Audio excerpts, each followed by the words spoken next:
بسم اللہ الرحمن الرحیم الحمد للہ رب العالمین والصلاة والسلام علی سید الانبیاء والمرسلین وعلی آلہ وصحبہ اجمعین اما بعد۔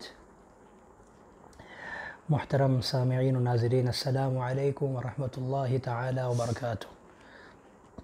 رمضان ٹرانسمیشن کا جو خاص پروگرام ہے ہمارا پیغام قرآن خلاصہ قرآن کے نام سے، اس کا آج 7واں پارہ ہے۔ گزشتہ کل ہم نے 6 پارے اور اس کا خلاصہ دیکھا۔ آج ہم انشاءاللہ کوشش کریں گے 7ویں پارے کا خلاصہ دیکھنے کی۔ سب سے پہلی آیت ہے وَإِذَا سَمِعُوا مَا أُنزِلَ إِلَى الرَّسُولِ تَرَىٰ أَعْيُنَهُمْ تَفِيضُ مِنَ الدَّمْعِ، کہ جب وہ لوگ اس کلام کو سنتے ہیں جو اللہ تعالیٰ نے آپ پر اتارا تو تم دیکھو گے کہ ان کی آنکھوں سے آنسو امڑ رہے ہیں۔ دیکھیے، مکہ المکرمہ میں جب کفار مکہ نے اور مشرکین نے مسلمانوں پر انتہائی درجے کے ظلم ڈھائے تو اس کے نتیجے میں بعض مسلمان مجبور ہو گئے اور انہوں نے حبشہ کی طرف ہجرت کی۔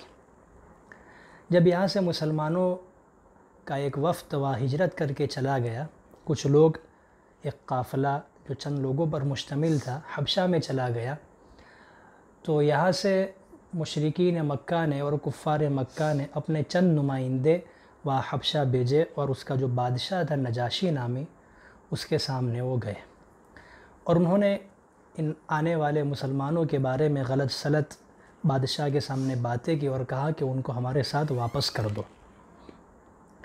تو نجاشی بڑا سمجھدار بادشاہ تھا، اس نے ان مسلمانوں کو طلب کیا جو ہجرت کر کے آئے تھے حبشہ میں، اور انہیں یہ موقع دیا کہ وہ اپنا موقف ظاہر کرے، واضح کرے، پیش کرے۔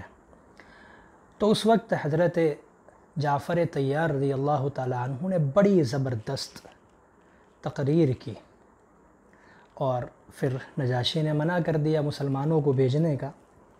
اس کے بعد جب اللہ کے رسول صلی اللہ علیہ وسلم مکہ المکرمہ سے مدینہ المنورہ ہجرت کر کے تشریف لائے، تو جب نجاشی نے حضرت جعفر طیار رضی اللہ تعالیٰ عنہ کی تقریر سنی اور آپ علیہ السلام کے بارے میں سنا، تو اسے یہ یقین ہو گیا کہ یہ وہی نبی ہے جن کا تذکرہ، جن کی پیشین گوئی تورات اور انجیل میں وارد ہوئی ہے۔ تو جب حضور صلی اللہ علیہ وسلم مدینہ منورہ ہجرت کر کے تشریف لے آئے تو نجاشی نے اپنے چند علماء اور اپنے جو مذہب کے جانکار لوگ تھے ان کو اللہ کے رسول صلی اللہ علیہ وسلم کی خدمت میں بھیجا مدینہ منورہ۔ جب وہ بڑا وفد آیا حضور کی خدمت میں تو اس وقت حضور صلی اللہ علیہ وسلم نے چند آیات قرآنی تلاوت فرمائی، قرآن کریم کی آیات ان کے سامنے تلاوت فرمائی، تو اس وقت ان کی آنکھوں سے آنسو بہنے لگے، امڑنے لگے، آنکھوں سے آنسو، تفیض من الدمع، آنکھوں سے آنسو بہنے لگے۔ اسی واقعے کی طرف اشارہ کرتے ہوئے اس آیت میں اللہ تعالیٰ نے فرمایا کہ جب وہ لوگ قرآن کریم کو سنتے ہیں تو ان کی آنکھوں سے آنسو نکل آتے ہیں۔ پھر اس کے بعد وہ سارے علماء جو نجاشی نے بھیجے تھے وہ مسلمان ہو گئے اور نجاشی خود بھی اس نے اسلام اور مسلمان ہونے کا اعلان کر دیا۔ اس کے بعد اللہ تعالیٰ نے فرمایا یا ایھا الذین آمنوا لا تحرموا من طیبات ما احل اللہ لکم، یعنی اللہ تعالیٰ نے جو چیزیں تمہارے لیے حلال قرار دی ہے اس کو حرام نہ جانو۔ دیکھیے، جس طرح حرام چیزوں کو حلال سمجھنا یہ گناہ ہے، اسی طرح حلال چیزوں کو حرام سمجھنا یہ بھی گناہ ہے۔ کفار مکہ اور اسی طرح یہود کی عادت تھی کہ وہ اپنے طور پر چند چیزوں کو حلال کر دیتے تھے اور کچھ چیزوں کو حرام گردانتے تھے، حرام شمار کرتے تھے، حالانکہ وہ چیزیں جو اللہ تعالیٰ نے حلال رکھی ہے، جس کو حلال قرار دیا ہے، ان کو بھی وہ اپنے طور پر حرام قرار دیتے تھے۔ تو اللہ تعالیٰ نے فرمایا لا تحرموا ما طیبات من طیبات ما احل اللہ لکم، کہ جو چیزیں حلال تمہارے لیے قرار پائی ہے اس کو تم خواہ حرام نہ کہو۔ حلال کو بھی حرام سمجھنا یہ بھی بڑا گناہ ہے۔ اس کے بعد اللہ تعالیٰ نے قسم کے بارے میں تفصیلی احکام بیان فرمائے۔ فرماتے لا یؤاخذکم اللہ باللغو فی ایمانکم، اس آیت میں قسم سے متعلق چند احکامات بیان ہوئے ہیں۔ پہلے نمبر پر ہے یمین لغو، یعنی لغو قسم جس کا کوئی اعتبار نہیں۔ یہ کسے کہتے ہیں؟ جیسے کوئی آدمی بلا ارادہ، بے اختیار قسم کھانے کا کوئی ارادہ نہیں، بلا ارادہ اس کے زبان سے قسمیہ الفاظ یا جملے نکل گئے، یا اسی طرح کوئی بات پاسٹ میں، ماضی میں، گزرے ہوئے زمانے میں کوئی واقعہ پیش آیا تھا، اس کو حق سمجھتے ہوئے، سچ سمجھتے ہوئے اس پر قسم کھا لی، پھر بعد میں پتہ چلا کہ یہ چیز تو واقعے کے خلاف تھی، یعنی صحیح نہیں تھی، درست نہیں تھی، غلط تھی۔ تو دیکھیے ان دونوں کو کہا جاتا ہے یمین لغو۔ پہلے نمبر پر بلا ارادہ، کوئی ارادہ نہیں تھا قسم کھانے کا۔ کچھ لوگوں کا عادت ہوتی ہے نا، ان کا تکیہ کلام ہوتا ہے واللہ تاللہ، یعنی بار بار ان کے زبان سے قسم کے الفاظ نکل آتے ہیں، تو اس کا شریعت میں کوئی اعتبار نہیں۔ اسی طرح کوئی گزری ہوئی بات کو سچ سمجھ کر قسم کھا لے، پھر بعد میں پتہ چلے کہ وہ تو غلط تھی، تو اس پر بھی کوئی اعتبار نہیں۔ مطلب یہ ہے کہ اس پر کوئی گناہ نہیں، کوئی کفارہ نہیں، لیکن خواہ قسم کھانا ایک بری عادت ہے، اس لیے اس سے بچنا یہ بہتر اور ضروری بھی ہے۔ آگے ہے یمین منعقد، وہ قسم جو منعقد ہوتی ہے، واقع ہوتی ہے، اور جس کے خلاف کرنے پر، جس کو توڑنے پر کفارہ واجب ہوتا ہے۔ وہ کون سی قسم ہے؟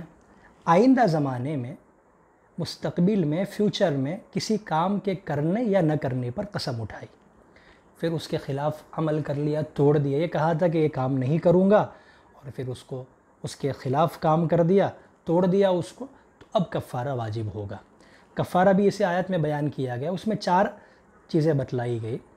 پہلے 3 نمبر کی جو چیزیں ہیں وہ اختیاری ہے، یعنی تینوں میں سے کوئی کر لے، اور اگر تینوں پر قدرت نہ ہو تو پھر جو چوتھا آپشن ہے اس پر عمل کر لے۔ پہلے نمبر کا آپشن یہ ہے کہ 10 مسکینوں کو 2 وقت بھرپیٹ کھانا کھلا دے، اگر قسم توڑی ہے، قسم میں حانث ہوا ہے تو۔ دوسرے نمبر کا آپشن یہ ہے کہ یعنی 10 محتاجوں کو کپڑا دے دے، کپڑا پہنا لے ان کو۔ اور تیسرے نمبر کا آپشن یہ ہے کہ ایک غلام آزاد کر لے۔ دیکھیے غلام کا آج زمانہ نہیں ہے، لہٰذا آج 2 ہی آپشن ہے کہ 10 مسکینوں کو کھانا کھلا دے اور اسی طرح 10 محتاجوں کو کپڑا پہنا دے۔ اگر کوئی بندہ اس کی طاقت نہیں رکھتا، استطاعت نہیں رکھتا، تو اس کے لیے آخری آپشن یہ ہے کہ وہ 3 دن کے روزے رکھے، اور بقول امام ابو حنیفہ رحمۃ اللہ علیہ یہ 3 دن کے روزے مسلسل، لگاتار اور کنٹینیوسلی ہونے چاہیے۔ آگے فرمایا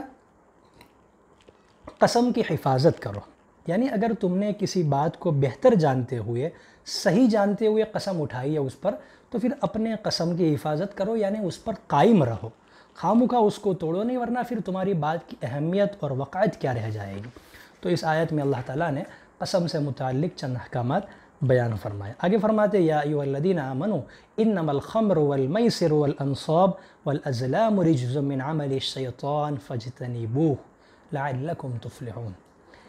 اس آیت کریمہ میں اللہ تعالیٰ نے 4 بڑے گناہ اور 4 حرام کاموں کا تذکرہ کیا ہے۔ نمبر 1 شراب، دوسرے نمبر پر جوا، تیسرے نمبر پر بت، اور چوتھے نمبر پر پانسے۔ اب دیکھیے ہم آگے چلتے ہیں کہ شراب کو اللہ تعالیٰ نے حرام قرار، بہت ساری قرآن میں آیتیں ہیں۔ پہلے کہا گیا کہ بھئی شراب پی کر نماز میں نہ آؤ، نماز کی حالت میں شراب نہ پیو۔ پھر ایک جگہ پر ہے کہ اس کے نقصان بہت زیادہ ہے، فائدے بہت کم ہیں۔ یعنی شراب جو حرام ہوئی ہے وہ ایک ہی جھٹکے میں اللہ تعالیٰ نے حکم نہیں دیا، بلکہ تدریجاً، آہستہ آہستہ آہستہ آہستہ، یہ آخری حکم ہے کہ اب شراب حرام ہو گئی، فجتنبو، اب اس سے بچنا ضروری ہے۔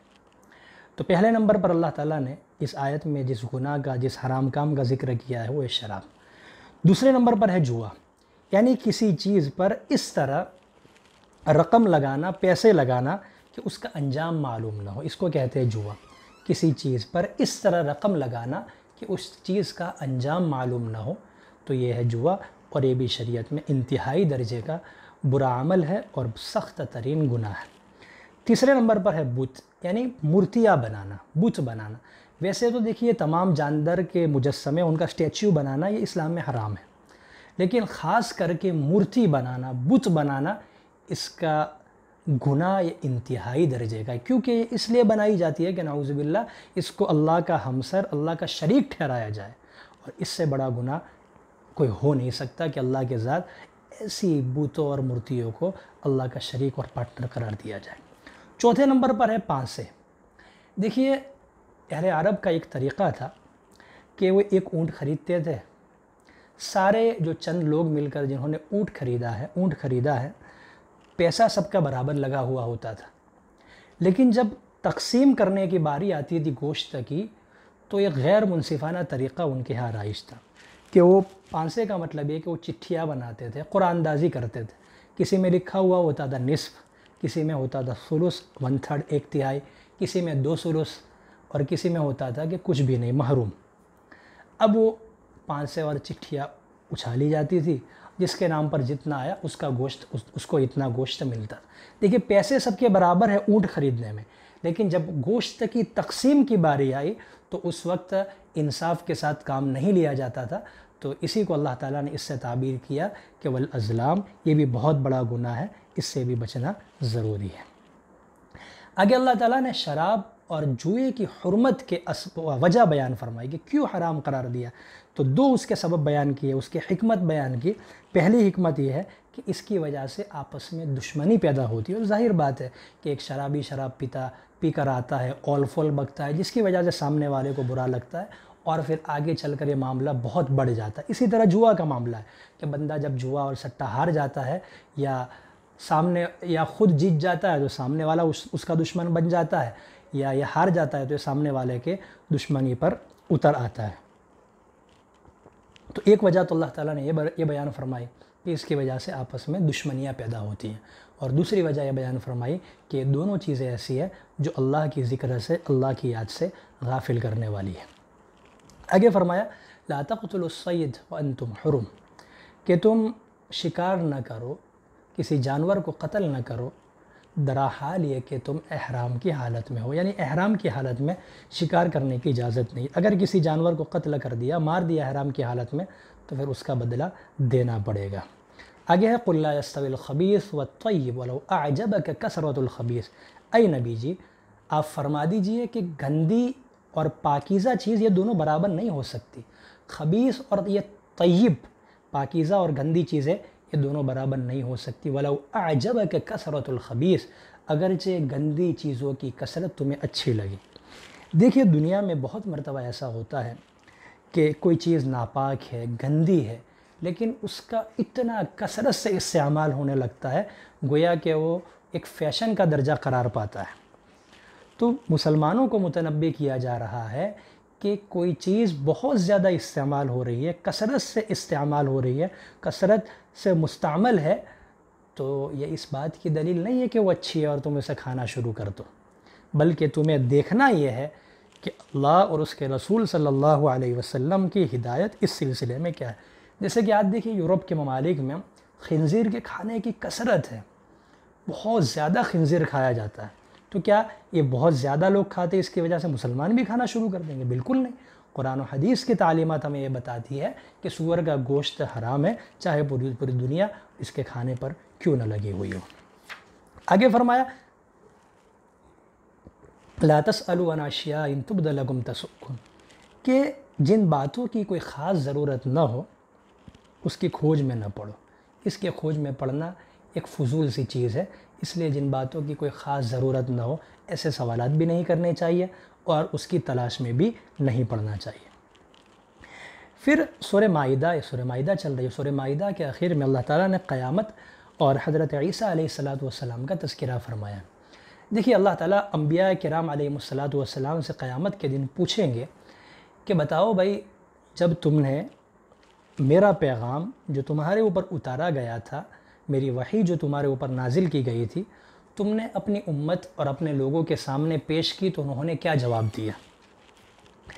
تو اسی پس منظر میں، یعنی اسی سوال و جواب میں انبیاء علیہ السلام جواب دیں گے۔ اللہ تعالیٰ کی طرف سے سوال کیا گیا، تو اسی سوال و جواب کے پس منظر میں اللہ تعالیٰ حضرت عیسیٰ علیہ السلام پر اپنے انعامات گنوائیں گے، شمار کروائیں گے، اور اسی میں وہ واقعہ آتا ہے مائدہ والا۔ مائدہ کے معنی ہوتا ہے دسترخوان، اور اسی وجہ سے اس سورت کا نام سورہ مائدہ رکھا گیا، کیونکہ اس میں دسترخوان والے واقعہ کا تذکرہ ہے۔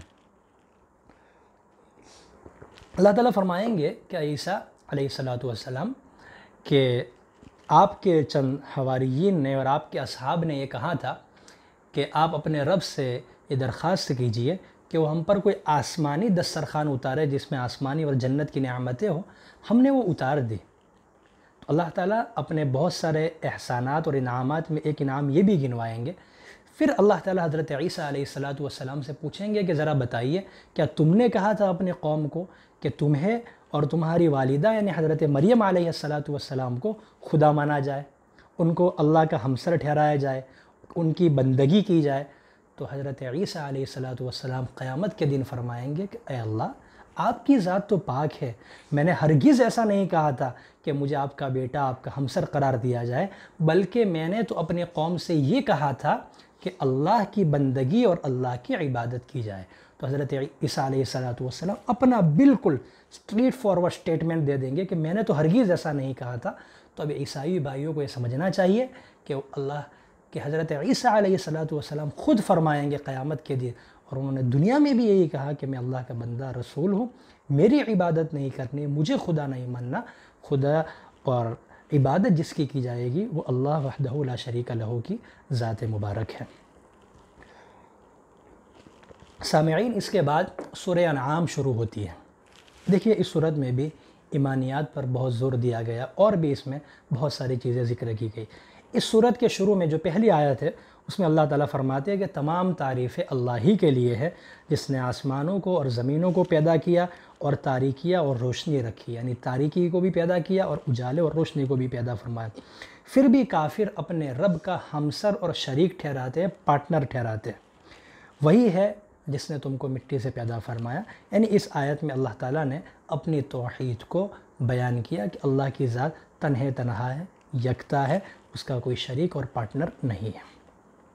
آگے فرماتے الم یروا کما اہلکنا من قبلہم من قرن، کہ کیا انہوں نے نہیں دیکھا کہ ہم ان سے پہلے کتنی قوموں کو ہلاک کر چکے ہیں جو ان سے زیادہ طاقتور تھی۔ کفار مکہ کو متنبی کیا جاتا ہے کہ اپنے قریب جو قوم عاد اور قوم سمود کے جو کھنڈرات ہیں، یہ جو قومیں گزری ہے، ان کے حالت پر غور کرو کہ وہ تم سے زیادہ طاقتور تھے، پھر بھی اللہ تعالیٰ نے ان کو کیسا تباہ و برباد کر کے رکھ دیا۔ دیکھیے یہ اللہ تعالیٰ کی سنت اور عادت ہے کہ جب کسی قوم کی بربادی اور تباہی کا فیصلہ فرماتے ہیں تو ان کو ذرا ڈھیل دیتے ہیں اور ان کو تمدنی اور معاشی ترقی نصیب فرماتے ہیں، اور اس زمانے کی وہ ترقی یافتہ قوم شمار ہوتی ہے، اور پھر اللہ تعالیٰ پلٹ دیتے ہیں ان کے احوال کو اور ان کو تباہ و برباد فرما دیتے ہیں۔ اللہ تعالیٰ کی سنت اور عادت ہے۔ پھر فرمایا وَلَقَدِ اسْتُهْزِئَ بِرُسُلٍ مِّن قَبْلِكَ، کہ نبی جی یہ لوگ آپ کا مذاق اڑاتے ہیں، تو آپ یاد رکھیے کہ آپ سے پہلے بھی جو بہت سارے انبیاء گزرے ہیں ان کا مذاق اڑایا گیا۔ گویا کہ اس آیت میں اللہ تعالیٰ نے اللہ کے رسول صلی اللہ علیہ وسلم کو تسلی دی ہے اور آپ کی دلداری فرمائی ہے کہ آپ غمگین نہ ہو، آپ سے پہلے جو بھی رسول آئے ان کی بھی ان کی قوم مذاق اڑا چکی ہے۔ آگے آخرت اور قیامت کا ذکر کرتے ہوئے اللہ تعالیٰ نے فرمایا جو اس دن عذاب سے بچا لیا گیا، قیامت کے دن جو عذاب سے بچ گیا، وہی دراصل رحمت خداوندی سے مالا مال ہوا اور وہی کھلی ہوئی کامیابی ہے۔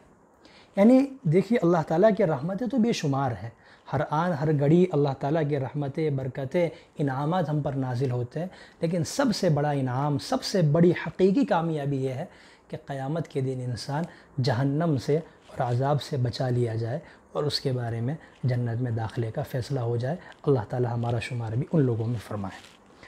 آگے فرمایا وَأُوحِيَ إِلَيَّ هَذَا الْقُرْآنُ لِأُنذِرَكُمْ بِهِ وَمَنْ بَلَغَ، کہ آپ فرما دیجئے کہ مجھ پر یہ جو قرآن نازل ہوا ہے، قرآن اتارا گیا ہے تاکہ میں اس کے ذریعے تم کو اور جس جس کو قرآن پہنچے ان سب کو ڈراؤں۔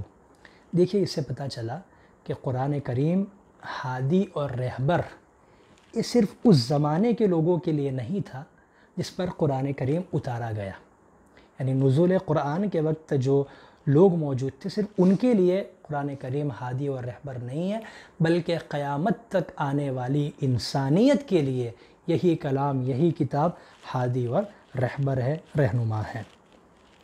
آگے فرمایا کہ وَمَا الْحَيَاةُ الدُّنْيَا إِلَّا لَعِبٌ وَلَهْوٌ، دنیا کی زندگی تو محض کھیل تماشا ہے اور یقیناً اللہ سے ڈرنے والے لوگوں کے لیے آخرت ہی بہتر ہے۔ آگے فرماتے ہیں والذین کذبوا بآیاتنا صم وبکم، کہ جن لوگوں نے ہماری نشانیوں کو جھٹلایا وہ بہرے اور گنگے ہیں اور وہ طرح طرح کے اندھیروں میں بھٹکتے رہتے ہیں۔ یعنی ایمان نہ لانے والے اور حق کو جھٹلانے والے یہ بہرے اور گنگوں کی طرح ہے، کیونکہ وہ حق بات کو سنتے نہیں اور سچی بات کہتے نہیں۔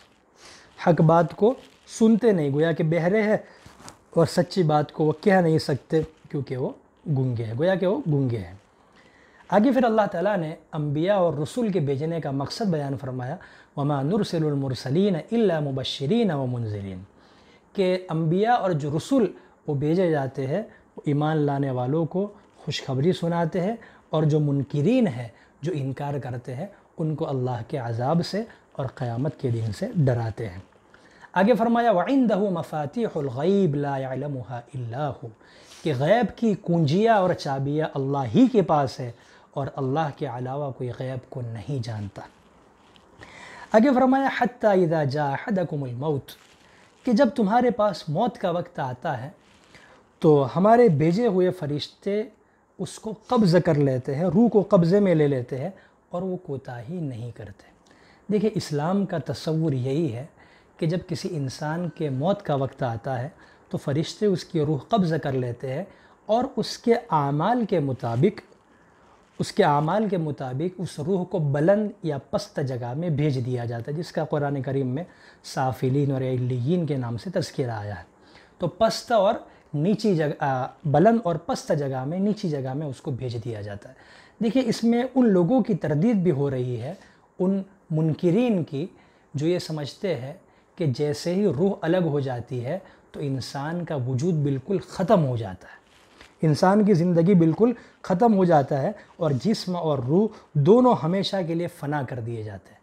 تو اس آیت سے پتہ چلتا ہے کہ ایسا نہیں ہوتا، بلکہ فرشتے روح قبض کرتے ہیں اور اس کو ایک جگہ پر رکھا جاتا ہے، قیامت کے دن اس کو دوبارہ جمع کیا جائے۔ اس میں ان لوگوں کی بھی تردید ہے جو آواگون اور تناسخ کے قائل ہیں۔ وہ یہ سمجھتے ہیں کہ جب فرشتے روح قبضہ نہیں کرتے، بلکہ روح کسی انسان سے نکل کر کسی اور مخلوق میں یا کسی اور شخصیت کے قالب میں ڈھل جاتی ہے، اس میں اتر جاتی ہے، داخل ہو جاتی ہے، تو ظاہر بات ہے کہ دونوں عقائد شریعت اور اسلام کے بالکل خلاف ہے۔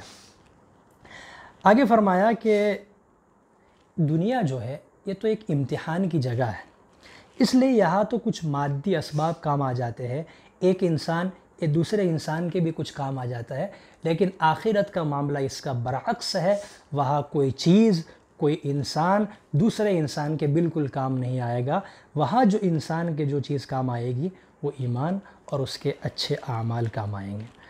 اس پارے کے اخیر میں اللہ تعالیٰ فرماتے ہیں وَلَا تَسُبُّوا الَّذِينَ يَدْعُونَ مِن دُونِ اللَّهِ فَيَسُبُّوا اللَّهَ، کہ اللہ کے سوا وہ جن کی عبادت کرتے ہیں، اللہ کے سوا وہ جن کی عبادت کرتے ہیں ان کو برا بھلا نہ کہو، کہ وہ بھی حد سے تجاوز کرتے ہوئے جہالت کی وجہ سے اللہ کو برا بھلا کہیں گے۔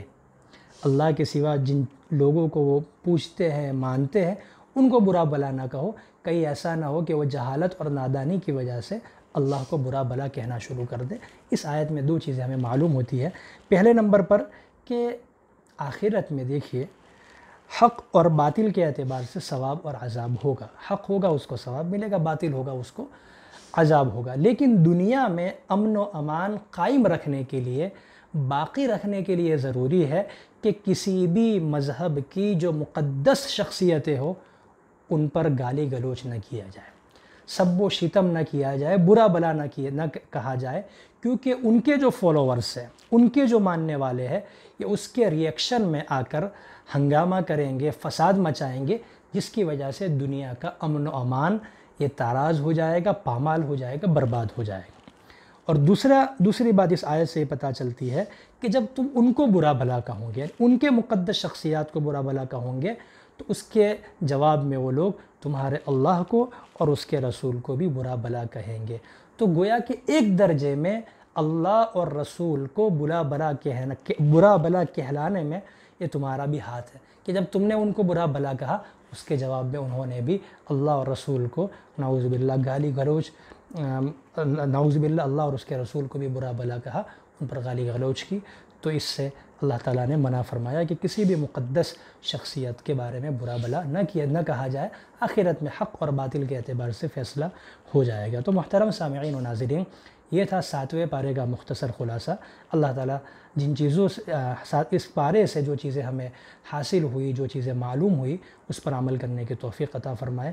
والسلام علیکم ورحمۃ اللہ تعالیٰ وبرکاتہ۔